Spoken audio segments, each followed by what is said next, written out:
Nós vamos ter hoje, nessa sequência de pregações no período da Quaresma, a última pregação com o tema estudo e leitura. Não sei porquê, coube ao professor da igreja, né?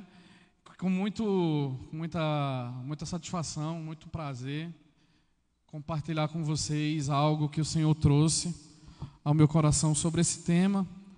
Mas antes disso, eu peço que você possa me acompanhar em mais um momento de oração.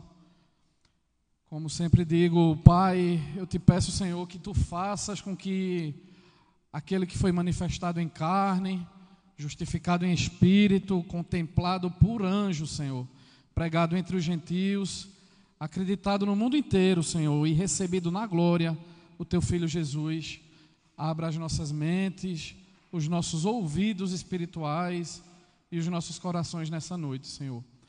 Paizinho amado, Tu sabes muito bem que cada um dos presentes aqui necessita, Pai. Que palavra eles necessitam ouvir.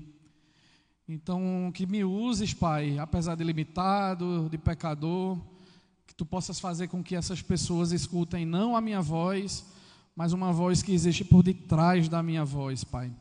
Que traga a esses corações palavras agradáveis, Senhor. Palavras eternas, para vidas igualmente eternas. Que as palavras dos meus lábios e o meditar do meu coração sejam agradáveis diante da Tua presença, Senhor, rocha minha e redentor meu. Amém, queridos. Amém. Olha, para refletir sobre esse tema de tanta importância para a vida do cristão, eu escolhi, o Senhor me mostrou um versículo que está lá no livro de Atos, como vocês sabem, um livro escrito por Lucas e que relata nesse capítulo diversas viagens, não só de Paulo, como também de Silas e do próprio Lucas, que em algumas oportunidades viajou com eles. É muito importante, isso já faz parte do comentário que é necessário hoje, nós lermos não só, por exemplo, o versículo é o 11 do capítulo 17, eu vou pedir para que André possa deixar aí exposto mais um pouco, mas nós precisamos conhecer o contexto imediato, ler pelo menos alguns versículos antes e alguns versículos depois do versículo-chave. E aí nós vamos perceber que o que é que está acontecendo nesse capítulo 17? Lucas está contando a viagem de Paulo e de Silas a algumas cidades que no nosso mapa de hoje estão lá na Grécia. Cidade de Tessalônica, que eu já falei algumas vezes aqui com vocês sobre elas, uma cidade muito importante do ponto de vista econômico, cultural, onde se encontravam pessoas do mundo inteiro. Mas também a cidade de Bereia, que é a cidade do versículo-chave que nós vamos falar.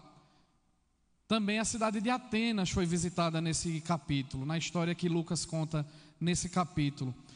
E nós vamos aprendendo o seguinte, que Paulo visitava as sinagogas para cumprir a sua missão, o seu ide.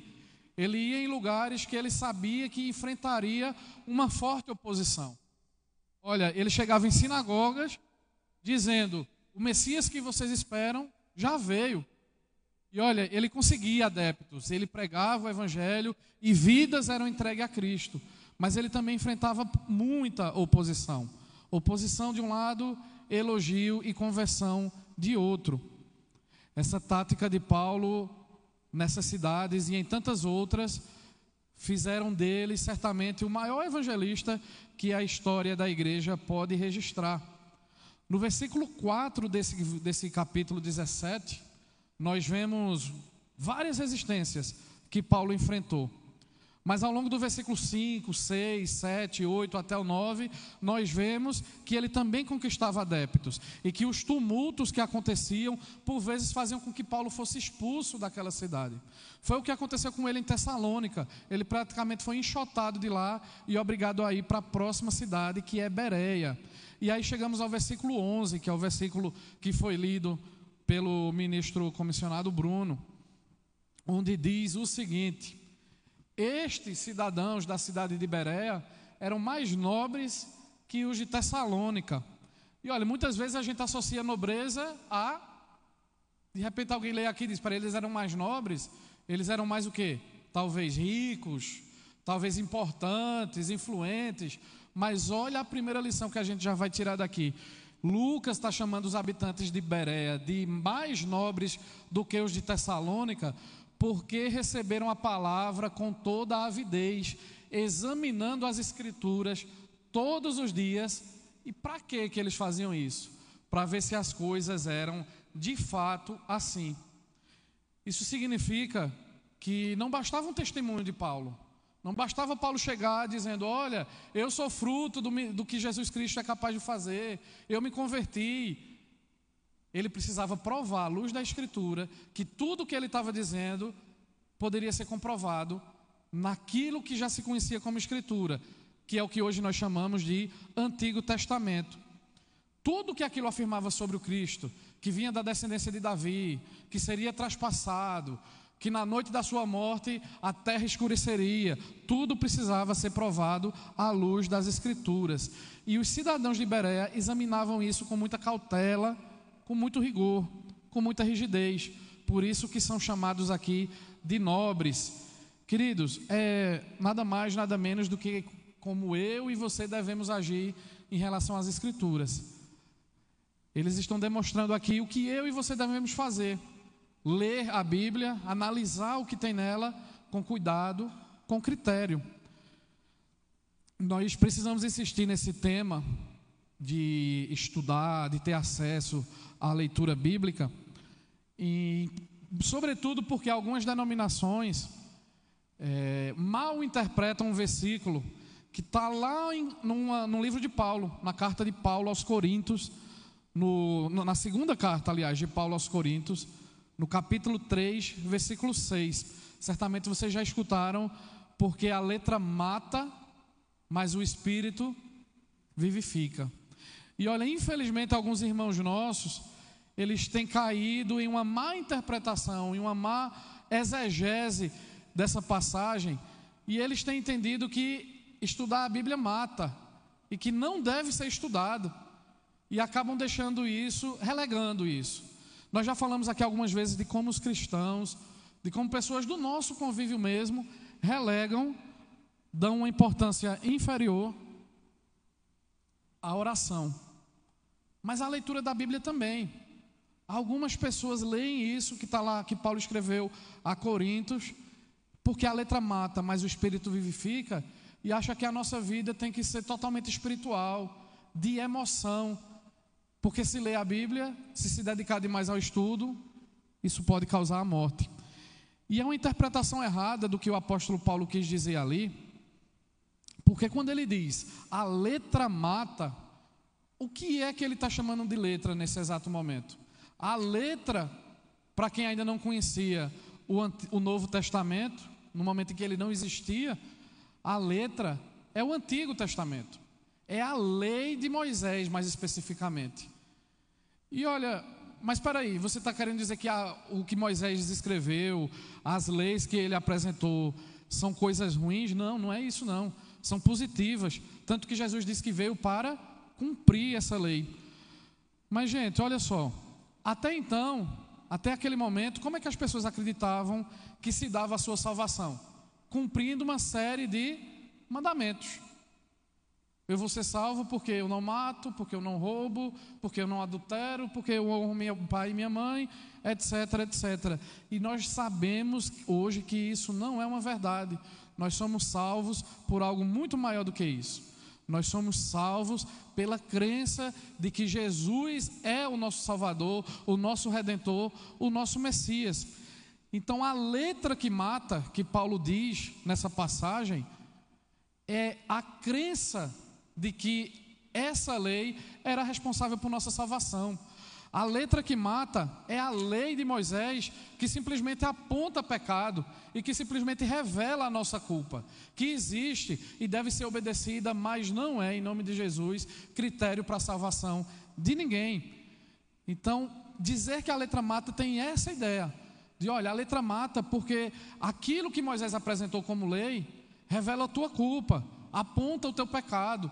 E se tu acreditares que é cumprindo aquilo que tu vai ter salvação, aquilo sim vai te matar. Então, queridos, olha, que em nome de Jesus a gente tenha claro esse ensinamento, essa certeza de que não ler Bíblia não faz mal não, viu? Ao contrário, nós temos que ler a Bíblia, espalhar a Bíblia, difundir a Bíblia, conhecer a Bíblia, viver a Bíblia, dar exemplo aos outros através da nossa vida, vivendo aquilo que a Bíblia nos mostra que é a vontade do Senhor. Vocês sabem que a nossa denominação episcopal muitas vezes é confundida ou comparada com a Igreja Católica Romana, e que nós não temos exatamente nenhum problema com isso. Se parece católico nas coisas positivas que a igreja tem, não há nenhum problema nisso. Mas em uma coisa nós somos diferentes, que é exatamente na necessidade que cada um de nós se dedique ao estudo da Bíblia, a você mesmo ter a sua consciência, o seu aprendizado, ter aquela Bíblia como um manual de conduta. Eu digo isso com muito respeito aos nossos irmãos católicos, mas olha, eles colocam como responsabilidade de ler e interpretar a Bíblia aos seus sacerdotes. E a partir disso, eles começam a viver a sua vida de acordo não com o que a Bíblia diz, mas de acordo com o que o magistério da sua igreja diz. E conosco é diferente.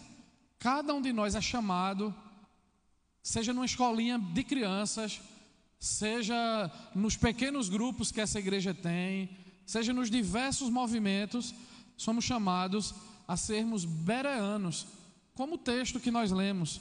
Nós somos chamados a avaliar a Bíblia com cautela, com rigor. Nenhum de nós aqui tem a obrigação de acreditar, de calar-se diante que o pastor Paulo André diga, se não for de acordo com o que está escrito na palavra do Senhor, amém? Pode ser o bispo Felipe, Jean, Fred, Dom Paulo. O que eles dizem, o que eles apresentam, precisa estar de acordo com o que diz a palavra do Senhor. Não for assim, é fraude, é engano, é mentira, e tem que ser apontado e denunciado. Essa é a nossa função também. Alguém já falou aí, eu vi recentemente um history, alguma postagem em rede social, em que um cidadão diz, olha, é muito mais importante que a gente creia com a cabeça do que com o coração, com a emoção. Porque se você crê com a sua emoção, e quando essa emoção passa, o que é que sobra da sua fé, da sua crença? Então, minha gente, é bíblico isso, eu até separei aqui essa anotação. É bíblico dizer que amarás o Senhor teu Deus de todo o teu coração, mas também de todo o teu entendimento. É assim que nós devemos agir.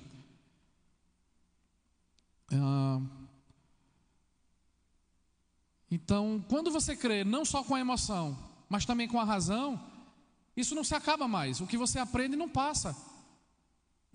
O seu sentimento passa. Olha, eu estou emocionado agora. Valdete, saiu do cursilho agora, está voando, não está não, Valdete? Está com vontade de abrir uma igreja na rua de casa. Mas olha, isso daqui a pouco, se você não alimentar com a brasa, isso passa. O seu sentimento, a sua tristeza, a sua alegria, passa. Mas o que você sabe, não. Olha, eu sei, de tarde você sabe, de noite você continua sabendo. Essa sua crença está mais alicerçada. Creiam mais com a cabeça do que com o coração. E quando eu falo isso, do estudo bíblico, da leitura, eu não quero ignorar a importância da tradição. A nossa igreja é uma igreja que valoriza a tradição.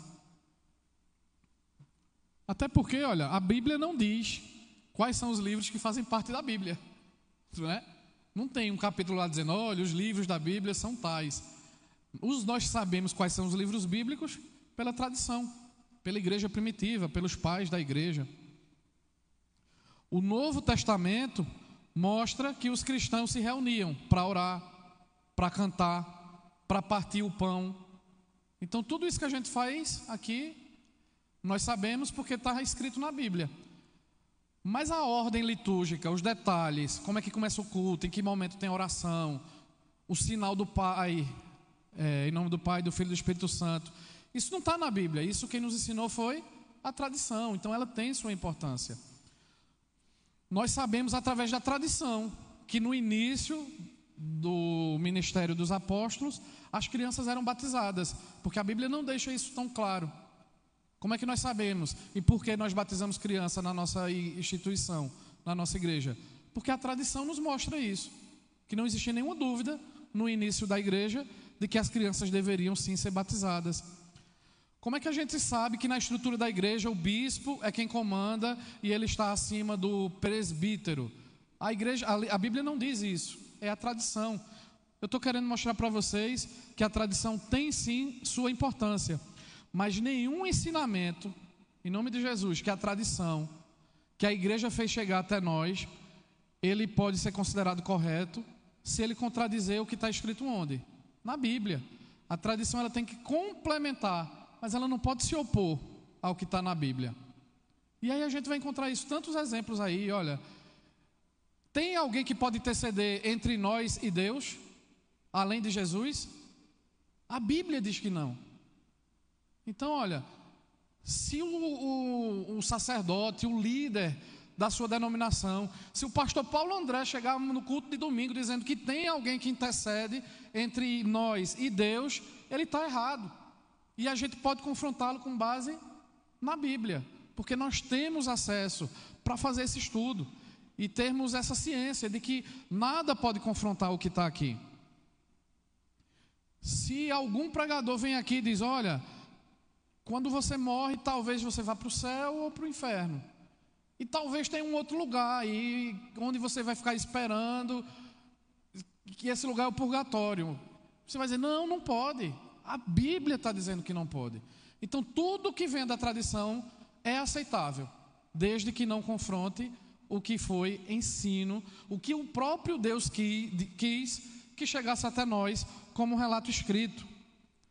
É claro que nós temos em nosso meio pessoas que têm dificuldade de leitura, não é? Seja por formação acadêmica ou por alguma dificuldade de concentração.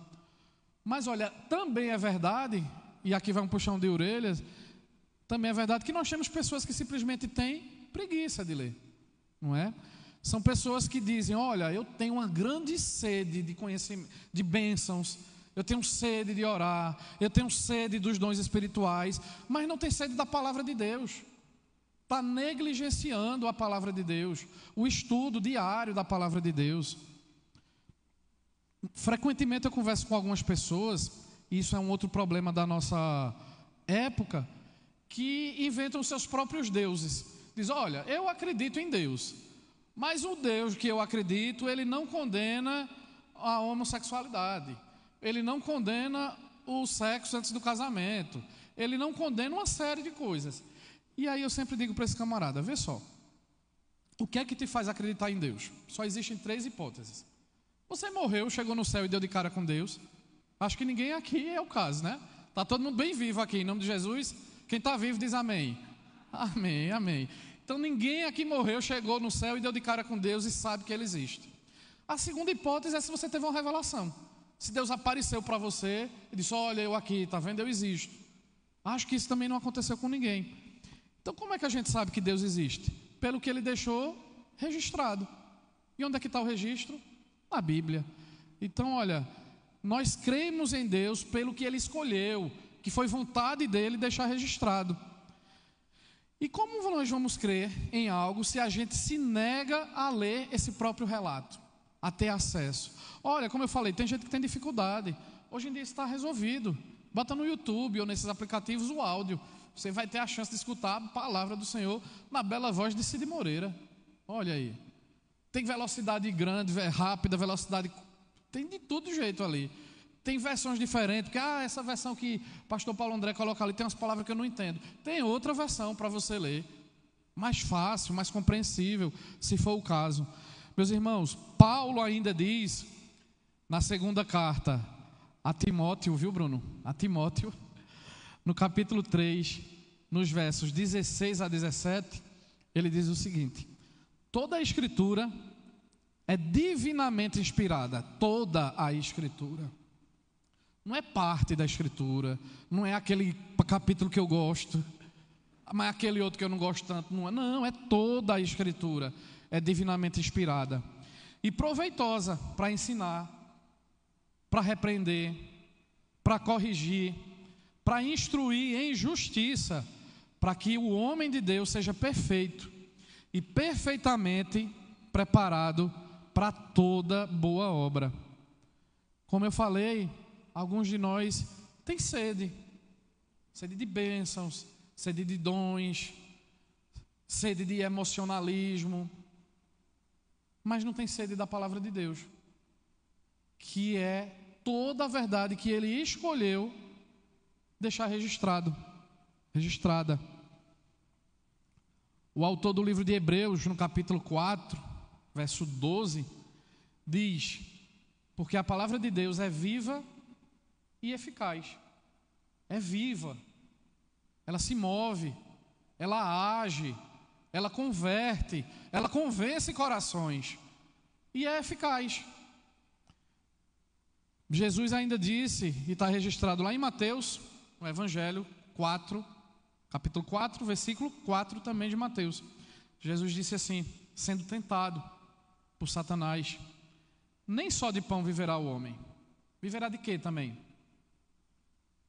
Viverá de toda a palavra que procede da boca de Deus. Nós viveremos não só de pão. Estuda isso, reflete sobre isso, ora sobre isso, meu irmão, minha irmã. Nós precisamos do nosso sustento físico, água, pão, alimento, mas só isso para a nossa vida não basta. Nós precisamos nos alimentar de toda, não é de um pedacinho que me agrada e ignorar outro pedacinho que não me agrada, não.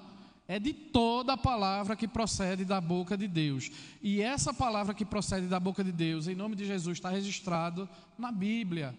É consumir Bíblia, é devorar a Bíblia. Se tem dificuldade, pedir ajuda ao irmão da igreja que talvez tenha uma facilidade maior do que a sua, sabe? E é óbvio que nesses momentos vem na cabeça de quem tem essa dificuldade pensar em incomodar quem? Em pedir ajuda de quem? De quem será, hein? Peçam, gente. Mas se por acaso tiver alguma dificuldade, não tiver disponibilidade, as nossas irmãs aqui, o pessoal do PG, Bruno, Renata, as acólitas, o seminarista André, eu, a esposa do pastor, o colega, o amigo, o vizinho seu aí da cadeira, talvez ele tenha uma facilidade que você não tem. Eu me lembrei de algo que aconteceu recentemente lá na nossa missão em Belo Jardim. Uma irmãzinha nossa que fez cursilho há pouco tempo e resolveu se batizar, porque ainda não havia sido batizada em nenhuma instituição. E olha que interessante, faltando uma semana para o batismo, ela perguntou exatamente a mim: olha, eu lendo aqui a Bíblia, eu vi que o batismo tem que ser com água corrente, não tem que ser com água parada, não. E tem que mergulhar o corpo todo, não pode ser só na cabeça. Olha que dúvida genuína, que talvez muitos de vocês tenham, muitos de vocês podem ter. Veem que a nossa igreja faz de um jeito diferente, e você precisa conhecer essa verdade, meu irmão, saber essa explicação, para si mesmo, mas até para dar testemunho na vida de um outro irmão. De repente alguém vai perguntar a você: olha, essa igreja que você frequenta, eles dizem que a Eucaristia tem a presença real de Cristo, mas o pastor lá da minha rua disse que é um memorial, ou o padre da igreja católica disse que é uma transubstanciação. Estuda, meu irmão, conversa com Deus, conversa com o pastor, conversa com o irmãozinho, pesquisa na internet, enfim, aprende, devora a palavra de Deus. Mais uma passagem que eu quero citar é o que Josué diz no comecinho do seu livro. Versículo 8 de Josué 1. Diz assim: olha que coisa linda. Não se aparte da tua boca o livro desta lei. Está sendo exibido aí. Pelo contrário, medite nele, dia e noite, para que você tenha o cuidado de fazer segundo tudo o que nele está escrito. Então você prosperará e será bem-sucedido. Essas são palavras do Senhor. Demos graças a Deus. Queridos, olha como é perigoso a gente não se dedicar ao estudo. Espera aí, aqui está dizendo então que se eu meditar na Bíblia, eu vou prosperar, então eu vou ficar rico. Não é isso que está dizendo aqui. E aí a gente tem que estudar mais uma vez para entender o que é que a Bíblia nos quer dizer quando ela usa a palavra prosperar, ser bem-sucedido. Como eu já falei aqui, A letra que mata não é a Bíblia, não é a leitura bíblica. A letra que mata, a qual você busca para cumprir em troca da sua salvação. É o legalismo. É dizer, olha, eu não vou roubar, que é para eu ser salvo e ir para o céu. Ao invés de você pensar, eu não vou roubar, porque o Cristo que morreu por mim não gosta do roubo.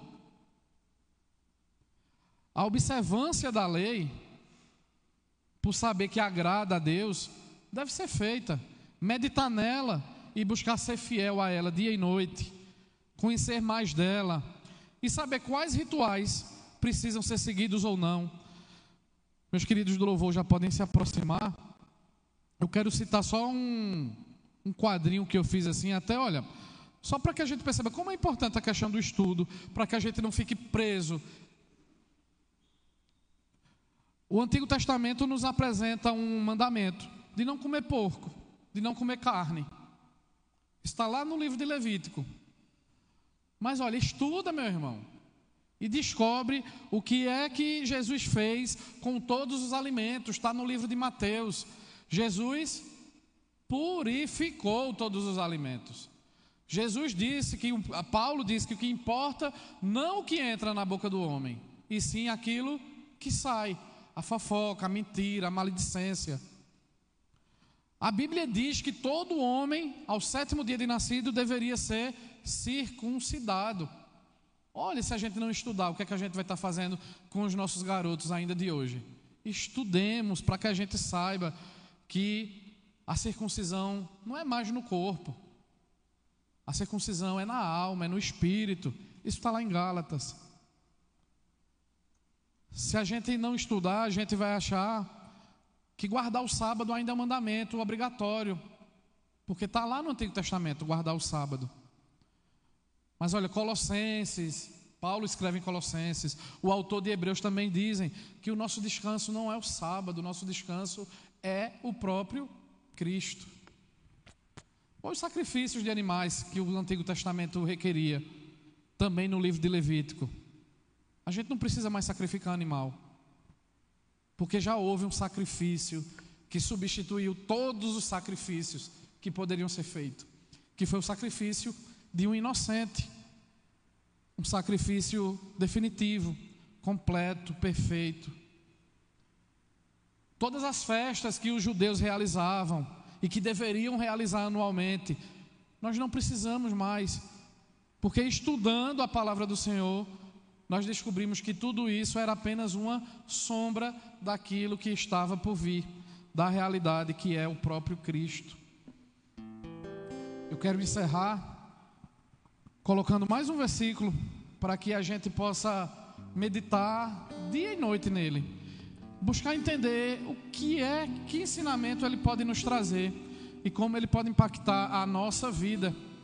É um salmo, um dos grandes, 119. Olha o versículo, que é o versículo 105.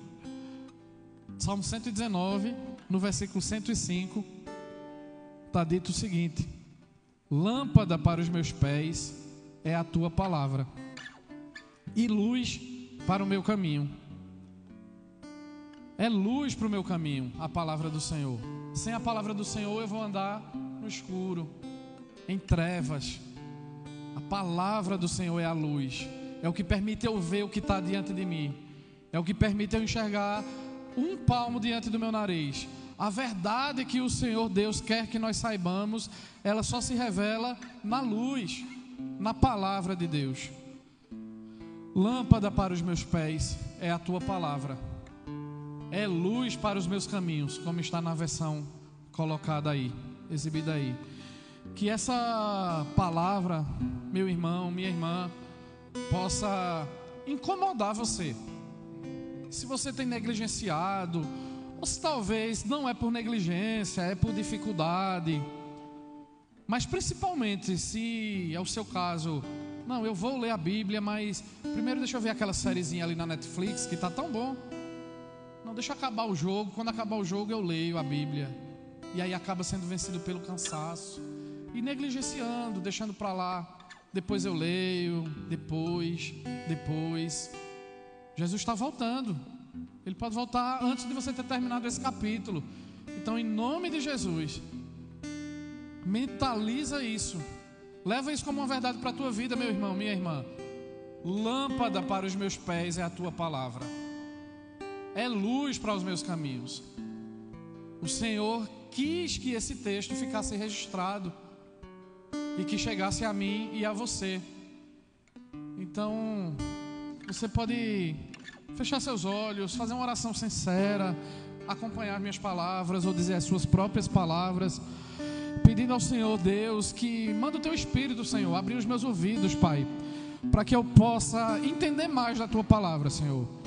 Senhor, eu que estou convertido, eu que tenho buscado andar nos teus caminhos, Senhor, fazer a tua vontade, Pai.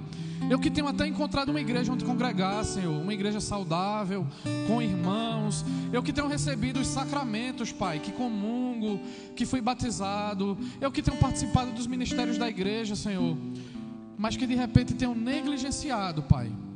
Eu que talvez tenha vivido esse período só na emoção, Pai. Abre os meus ouvidos espirituais, Senhor. Faz com que o teu Espírito Santo me visite no momento em que eu estou lendo a tua palavra, Pai, para que eu possa mais entender, Senhor, para que eu possa ser palavra tua, Senhor, na vida do meu irmão, na vida da minha irmã, para que eu possa entender qual que é a tua vontade, Senhor. Eu sei que ela é boa, eu sei que ela é perfeita e agradável, Pai, mas às vezes eu não tenho entendido, Senhor. Às vezes eu tenho tido dificuldade, ou às vezes eu tenho tido preguiça mesmo. Me ajuda, Senhor, dá-me força, Pai. Fortalece o meu espírito, a minha sede, Senhor. Faz com que essa sede não seja só sede de bênçãos, mas também sede da tua palavra, Pai. É isso que eu te peço, Senhor. Que o teu Espírito Santo seja o meu companheiro nos meus momentos de leitura, no meu devocional. Se eu tenho dificuldade, Pai, em fazer uma devocional, que eu possa acessar bom conteúdo, Senhor. Que eu encontre pessoas bem intencionadas, aqui mesmo na igreja, que me direcionem, Pai, que me apresentem o material, que tirem as minhas dúvidas, Senhor, que me chame para uma leitura compartilhada, enfim, Senhor, Tu sabes, Senhor, Tu conseguiste usar uma jumenta para transmitir a Tua palavra, a Tua vontade, Pai. Então usa o que Tu quiseres, Senhor. Usa nossos irmãos, usa a tecnologia, usa a internet, mas não me deixa no abismo, na escuridão, sem entender mais da Tua palavra, Senhor. Abre os meus ouvidos espirituais e o meu coração, para que eu possa ser um proliferador, Senhor, um difusor da Tua palavra, para que da minha vida emane gestos que parecem aos outros um espelho Teu, Senhor. Pessoas que vivem buscando mais de Ti, Senhor, saber mais da Tua vontade, Senhor, ser mais parecido contigo, conhecer mais a Tua palavra, Senhor. É isso que eu te peço essa noite, em nome do Teu Filho Jesus. Amém, amém. Enquanto nós louvamos, eu quero encorajar você a escrever os seus pedidos, para que nós possamos orar por ele nessa noite, amém?